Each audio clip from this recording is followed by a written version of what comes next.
So, kung ano ang sinasabi sa batas, yun ang susundin ng Palasyo Malacanang.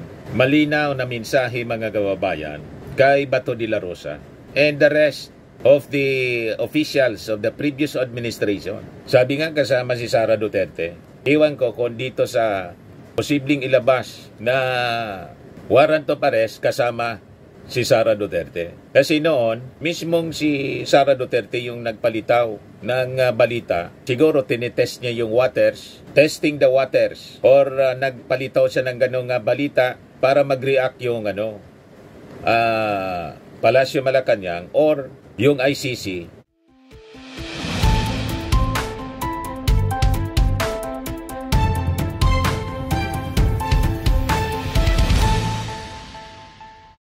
Hello po mga kababayan, si Dante Maravillas, Bicolano, vlogger, broadcast journalist from Albay. Pag-usapan natin po itong mga mainit na balita ngayon, breaking news. Sabi kasi po ni Executive Secretary Lucas Bersamin, itong si Bato de la Rosa, Senador Bato de la Rosa, pwedeng aristuhin na po. Malapit na mga kababayan na mahulog sa hawla. So pag nangyaring ganon, maganda po kasi at least may makakasama na. Yun naman talagang gusto niya.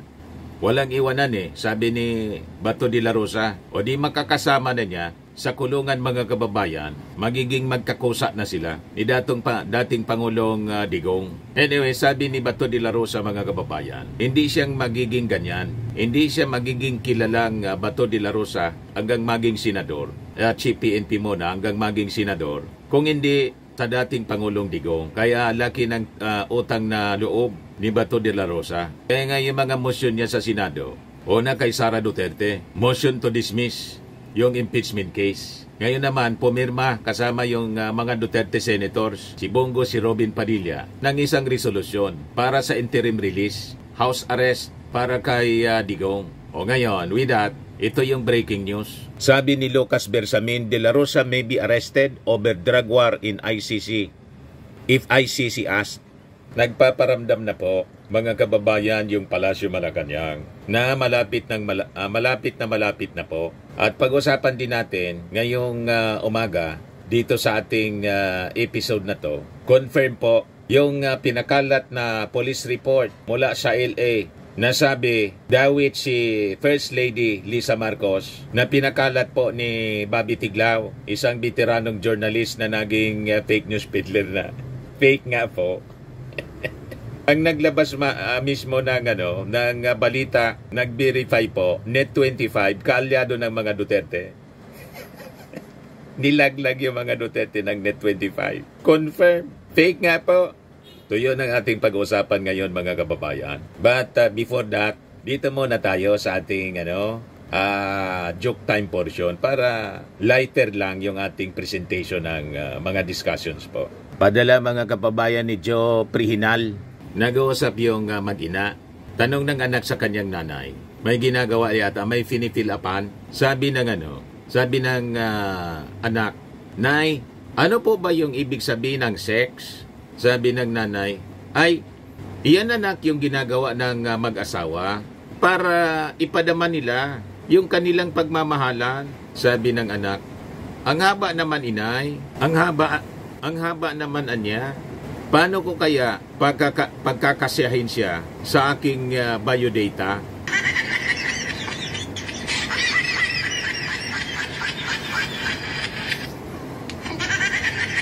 Ay nga ba ang sagot ng nanay? Ang tanong lang naman po, kung ano yung isusulat niya doon sa nakalagay sa biodata ng sex, male or female.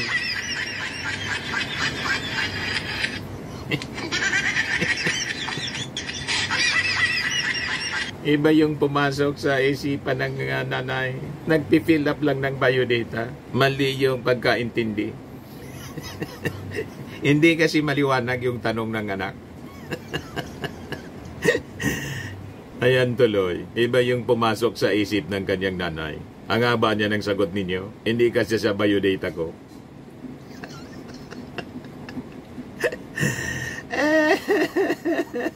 Siguro confused din yung anak kung babae siya o lalaki ba. Nagtanong pa eh.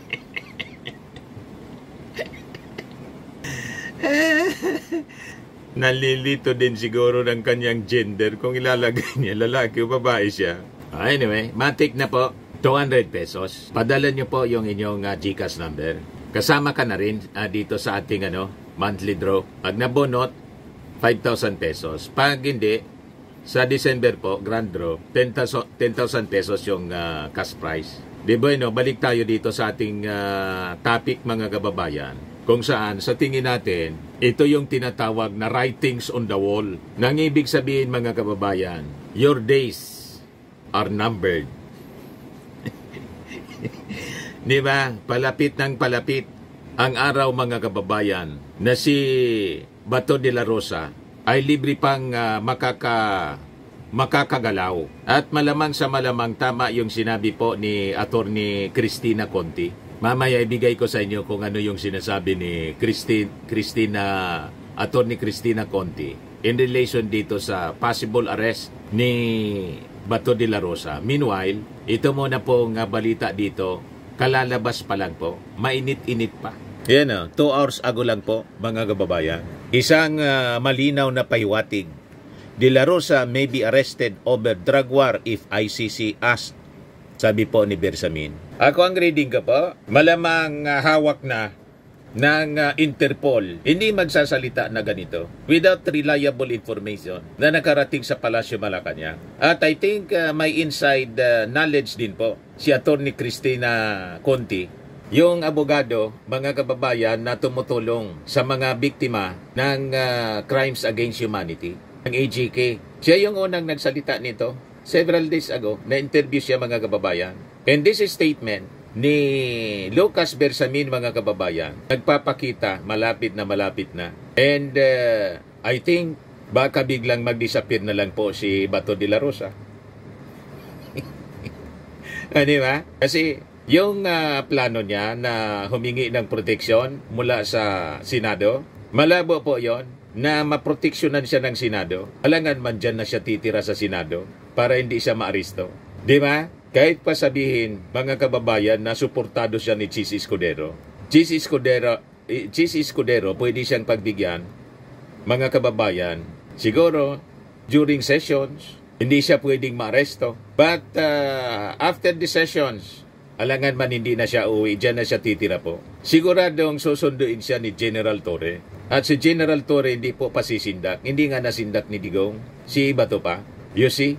So yun ang nakikita natin. But with this story, baka hindi na po lumabas. Mag-disappear na lang po si Bato de la Rosa tulad ni Ping Lacson noon. Di ba? Si Ping Lacson biglang nag-disappear noon. Mga kababayan, lumitaw nang tapos na yung term ni GMA. Si Noynoy Aquino na yung presidente. Di ba? Yan sabi dito ni Executive Secretary Lucas Bersamin sa interview ng Kyodo News.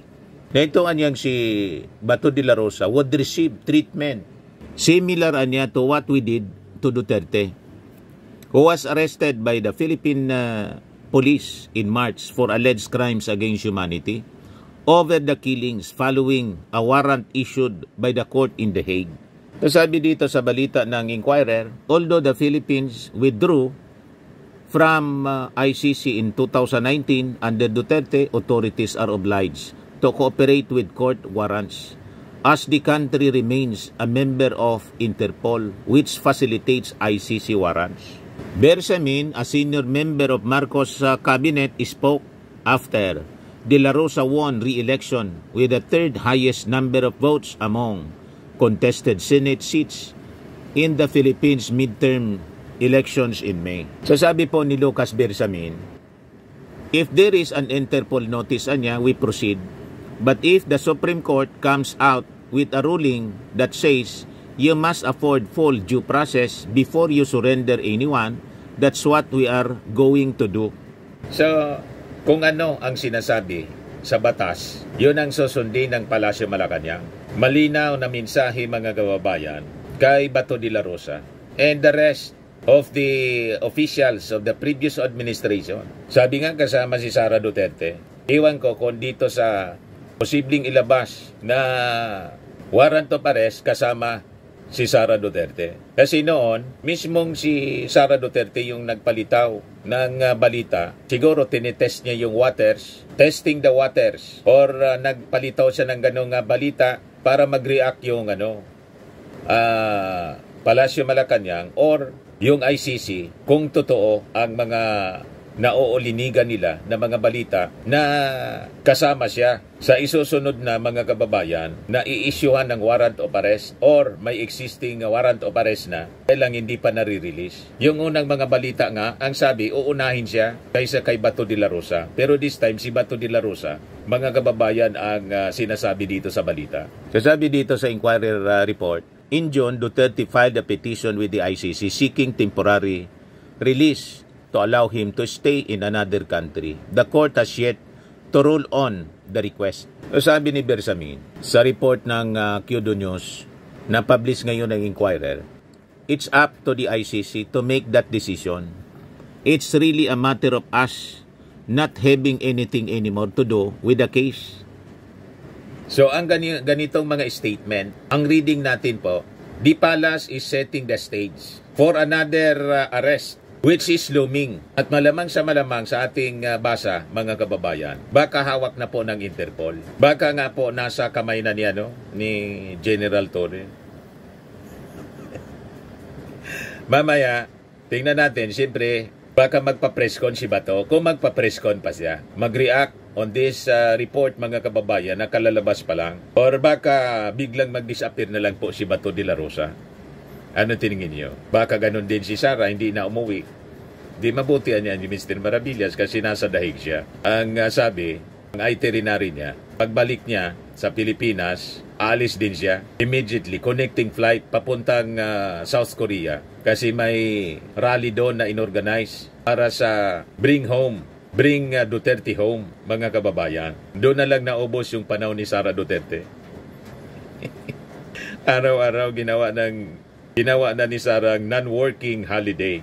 O ngayon, kung maaresto mga kababayan, si Bato ay hindi na siya makaka-participate po para mag-motion to dismiss sa impeachment trial ni Sara Duterte. O ngayon, napanood natin sa isang interview, nakalimutan ko kung ANC yata yon or Billionaire News Channel, na sinabi po ni Assistant to Counsel, Attorney Cristina Conti, na they're expecting before na mangyari yung hearing sa September, scheduled hearing ni Digong doon sa ICC po, baka lumabas na rin po yung warrant of arrest laban kay Bato de la Rosa.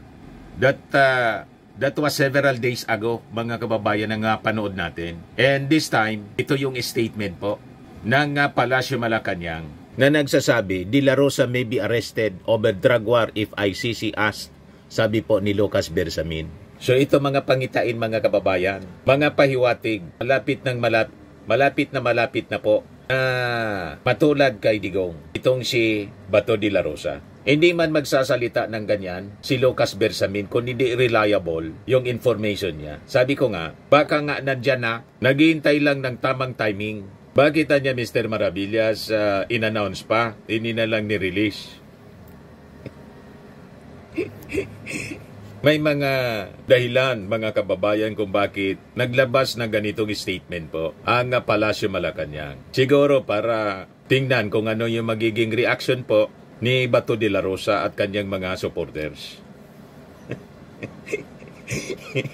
O, di ba? Para niya, Mr. Maravillas, torture yung torture sa pag-iisip ni Bato de la Rosa. Matapang naman po si Bato. Kayang-kaya ito ni Bato. Kaya nga ng matanda ni Digong. At si Sara Duterte laging nakangiti. Pati yung kanyang nanay. Happy lang sila doon. Nakakapamasyal, mga kababayan. Kabalik-balik si Sara doon sa kulungan ng kanyang tatay. So, kabang-abang ito, mga kababayan, na mga balita. And possibly, mamaya, kung magpa-presscon, kung hindi na magpakita si Bato, positive. O, di ba po? Pero pag nagpakita pa si Bato, di medyo matagal pa siguro. Siyempre, may mga intelligence reports din siya. May mga network din siya, mga kababayan. May mga tao siya na pinagkukunan. Pero hindi umubra po yung kay Digong. Hindi umubra yung intelligence network ni Digong po. Na corner po si Digong. Diretso mga kababayan diniliver sa ICC. Nasyak yung mga yung mga supporters ni Digong, including Bato at De La Rosa. O ngayon, mga kababayan, kung mangyari man yan, ang ibig sabihin lang, binibigyan sila ng due process. Hindi tulad po na nangyari sa AGK, walang due process, lahat lang kill. So, mapalad pa sila kasi binibigyan sila ng pagkakataon na to defend themselves in court. Tama po? So, walang dapat ipagreklamo sila. At yung trato sa kanila, mabuti yung pagtrato sa kanila, mga kababayan. Dito, during the arrest, kay Digong at sa kanong nando na po sa ICC detention cell. Maganda yung pag-asikaso. O ngayon, dito na tayo sa issue mga kababayan ng ating First Lady Lisa Marcos na ayaw tantanan ng mga fake news peddlers na mga DDS. And this time, confirmed na ang pinakalat po ni Bobby Tiglao na isang veteran journalist at dati ding opisyal ng ating gobyerno noon. Tumanda mga kababayan na paus-os, sabi nga dito sa amin. Tumandang paatras from a veteran respectable journalist to fake news peddler. Natulad mga kababayan kay isa pang veteran journalist na broadcast journalist na si Jason Sa, naging mga fake news peddlers na po. O di ba? Ang nagdebunk mismo mga kababayan, yung kaalyado nilang istasyon, Net25 na pag-ari ng Iglesia ni Cristo. Ayan nakakuha mga kababayan ng police report mula sa Beverly Hills. Yan Patricia Taquias, Interim Records Manager, Police Department, date July 15. The other day lang po. Regarding response to California Public Records Act Request Desk Investigation Report 25-11805. Ano sabi diyan? This letter is in response to your request. The request that was made electronically on July 15, 2025 under the California Public Records Act. The request seeks disclosure of a report that occurred on March 8, 2025 under case number 25-0001-1805. The Beverly Hills Police Department has determined that the request in part seeks copies of public records in BHPD's possession. Under the Act, BHPD is not required to disclose any records of complaints to or investigation conducted by or records of intelligence information security procedures of the Office of the Attorney General in the Department of Justice, the Office Emergency Services, and any state or local police agency or any investigatory or security files compiled by any other state or local agency for correctional, law enforcement, or licensing purposes. The records sought in the request fall under this exemption and therefore will not be disclosed. However, BHPD is providing the following information in accordance with the Act. Crime incident, death investigation, location of incident, Beverly Hills, California. The Beverly Hilton, reported date and time March 8, 2025, 11:32 a.m. Death time of incident March 8, 2025, 11:32 a.m. Victim age 1 Paulo Tantoco, 44 years old. Then sa next page, ito yung mababasa po. Summary of incident on Saturday, March 8, 2025 at approximately 11:30 hours. Officers were dispatched to the Beverly Hilton Hotel. Regarding a person not breathing, officers entered room and observed hotel security performing chest compressions on an unconscious male subject. Officer took over with life-saving measures and subject was pronounced deceased at 12:05 hours by paramedic. If you should have any questions, please feel free to contact me. Ayun man lang po, hanggang doon sa paramedic. Dinagdagan itong report na to, mga kababayan, ng mga mahilig mamimiking DDS. Minanufacture nila tulad ng Pulboronyos. Dinagdagan, Pulboron video, pinakalat, AI generated. Ganon din ang ginawa dito, mga kababayan. Tampered. May nakita kayong pangalan dito na Lisa Marcos na kasama sa report? Wala, di ba? Dinoktor. At ang malamang, ako duda ko man lang po, pwedeng mismong si Bobby Tiglao ang gumawa o somebody. Ginamit si Bobby Tiglao kasi kaalyado nila para ipakalat ang fake news laban kay First Lady Lisa Marcos. Yung post kasi po ni Bobby Tiglao, ito po siya. I received via Viber this photo of a Beverly Hills police records supervisor reporting on Mr. Tantoco's death and persons who were with him when police arrived. Alisa Araneta Marcos was one. I also checked if there was such a record supervisor. There is. The palace spokesperson who denied this should explain.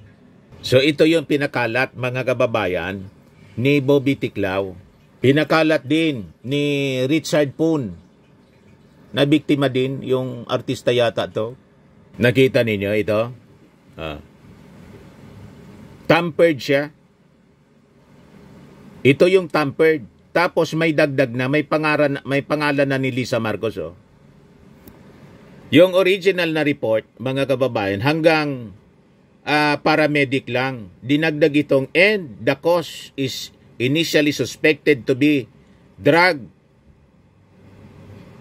powder, suspected to be cocaine, was seen scattered on the table. Wala man po doon sa original na report ito. Tapos, companions of the victims were summoned to the BPHD for investigation siguro, where Dina Arroyo Tantoco, yung asawa yata ito ni Paulo Tantoco, Lisa Araneta Marcos, and Alexa Miro. Pinakalat ng mga DDS ni Bobby Tiglao una, tapos ni Mark Anthony Lopez, si Mark Lopez po, yung inimbestiga sa Congress. Nakita ninyo kung paano sila mag-tai-tai ng mga kwento, mamiki ng mga dokumento. Pati yung dokumento ng LA, police po, piniki nila para siraan si Mrs. Lisa Marcos. Ganon sila kasama. Inabuking. Kasi inamon po ni Yossi Castro. Kasi yung Palasyo Malacanang, mismong nag-verify doon. At na-discover, dinagdagan po. Wala sa original na report ng LA Police yung pangalan ni Lisa Marcos and others. Tinamper nila, dinagdagan. You see? Ganyan kadesperado po ang mga DDS, ang kampo ng mga Duterte, na sinakyan naman po ni Sara Duterte. So pag tiningnan mo, inanalyze mo, I think talagang sila ang gumagawa ng ganitong mga mga pagpapakalat ng mga misinformation, disinformation, fake news para siraan po yung ating gobyerno. Sa bagay, na-report na siya sa Al Jazeera noon pa. Ipakita ko sa inyo. Yan Al Jazeera. Ano sabi diyan? AI and disinformation fuel political tensions in the Philippines. Rodrigo Duterte supporters step up digital smear campaigns against opponents using AI-generated content after his ICC arrest. Yan. So, ganon mga kababayan. Confirm. Nag-confirm mismo nito. Una yung ABS-CBN. Na-tampered nga siya. Kasi naka-obtain din sila. Nag-check din sila. After na i-challenge ni Yossi Castro yung media sa kanyang press briefing sa Palasyo Malacanang. I-check yan ninyo. Nang i-check, pati yung Net25, na-check nila, talagang dinagdagan yung report. O ito yung post kahapon, mga kababayan ng Net25 News and Information. Exclusive. Nakakuha ang Net25 news and information ng original copy ng Beverly Hills Police Department or BHPD letter report sa kaso ng pagkamatay ng businessman na si Paulo Tantoco, makikita sa ipinadalang incident report na walang binanggit na dahilan ng pagkamatay at mga personalidad na sinasabing inimbestigahan sa insidente, kabilang na ang pangalan ni First Lady Lisa Marcos Araneta. Sinabi ni BHPD Detective Chris Coulter na wala silang inilabas na ganong impormasyon at ang kumalat na dokumento at lumalabas sa mga balita ay tampered. Yan o. Via Weng de la Fuente. Ito yung Net25 report na nakuha, mga kababayan nilang document, pinablish niya, attached dito sa kwento na kanilang nilabas kahapon. So ito yung report na tinamper nila. Ayan o. Hanggang paramedics man lang o. Paramedic. Nakita niyo? Paramedic. Hanggang dyan man lang po yung report, dinagdagan sa baba. Yan o. Hanggang paramedic man lang, dinagdaga ito o. And the cause is initially suspected to be drugs or cocaine powder. Ganon kadesperado mga kababayan ang kampo ng mga Duterte sa paninira po sa First Family kay Mrs. Lisa Marcos para idikit mga kababayan dito sa issue ng droga, kasi yung issue nila, narrative nila, bangag, hair follicle test. Yan ang laging challenge. Pinalalabas nila gumagamit ng pinagbabawal na gamot si Mrs. Marcos. At siyempre, ang gusto nilang paniwalaan ng mga tao, pati yung ating Pangulong Bongbong Marcos. Pag naniwala yung mga tao, magagalit yung mga mamamayan, mag-aal sa laban sa Pangulo, patatalsikin sa pamamagitan, yun ang agenda nila, ng people power para iluklok si Sara Duterte. Si Sara Duterte, nang lumabas itong fake news, matik po mga kababayan yung kanyang reaksyon. Pinablish ng isa sa kanilang mga supporters, mga fake news peddlers. Yan po oh. Ayan oh, panoorin natin. Ka magmayabang, Auntie Claire. Ngayon mo sabing fake news. Kailangan pa ba natin paniwalaan Ayan oh, si Sara. ang mga ganitong klaseng istorya na nanggagaling sa Vice Presidente? Tapos nagkaroon ng malaking krimen sa Estados Unidos na merong namatay dahil sa drug overdose. At kung makikita ninyo doon, sa police report ay nandoon ang pangalan ni First Lady Marcos na isa sa mga tao doon sa loob. Drug overdose sa hotel room at ang daming nakikita ang other substance na sinabi doon report ay Kita suspected cocaine din. Ay bigla Sinakyan nilang agad po ni Sara Duterte. kinuha si Pangulong. Sa kanya pala nanggaling ang fake news. Kaya sabi ni Yossi Castro, sa kanya pala niya nanggaling yung pinakalat na fake news, referring to that statement ni Sara Duterte sa interview po sa kanya ng mainstream media. Ito po yung report ng UNTV. 2 months ago, pakinggan po ninyo. Report ng UNTV to. Tahasang pinangalanan ni Vice President Sara Duterte si First Lady Liza Araneta Marcos na sangkot anya sa drug overdose sa Estados Unidos.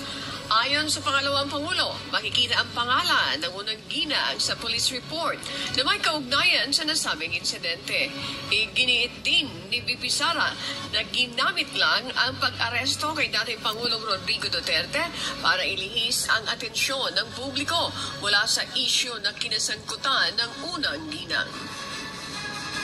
Nagkaroon ng malaking krimen sa Estados Unidos na merong namatay dahil sa drug overdose. At kung makikita ninyo doon, sa police report ay nandoon ang pangalan ni First Lady Lisa Marcos. Doon sa loob ng kwarto, si First Lady Lisa Marcos, at nandoon sa police report, cocaine yung sinasabing nagkalat doon sa kwarto na yon, ay bigla na lang nilang hinila, kinidnap,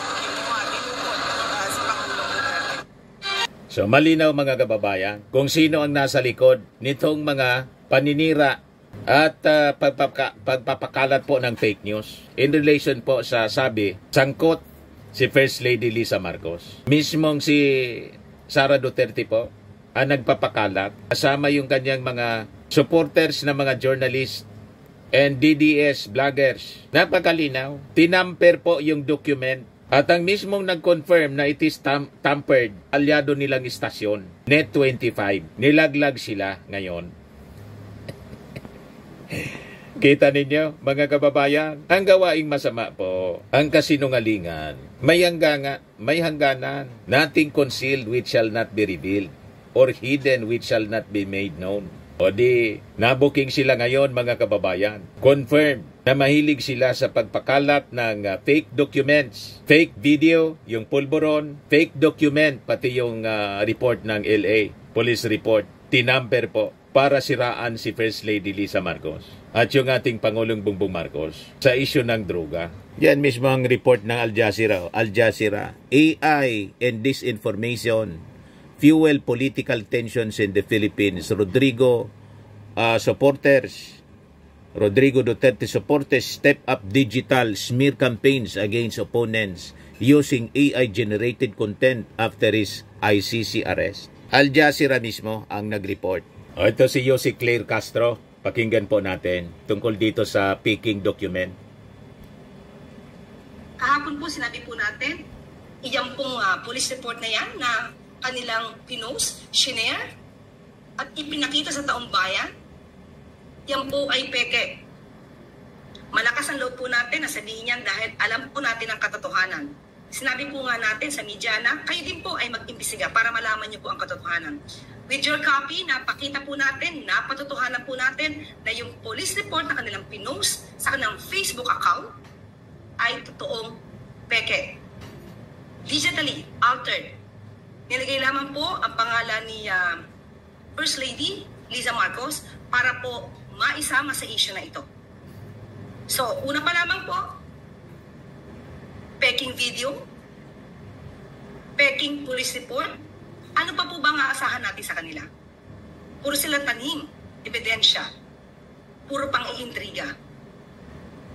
Tunay na obstructionist, tunay na fake news peddler. Hindi po ba sila naaawa sa mga Pilipino na niloloko nila sa kanilang mga naratibo? So, sana po ang mga Pilipino po ngayon ay maging mapanuri.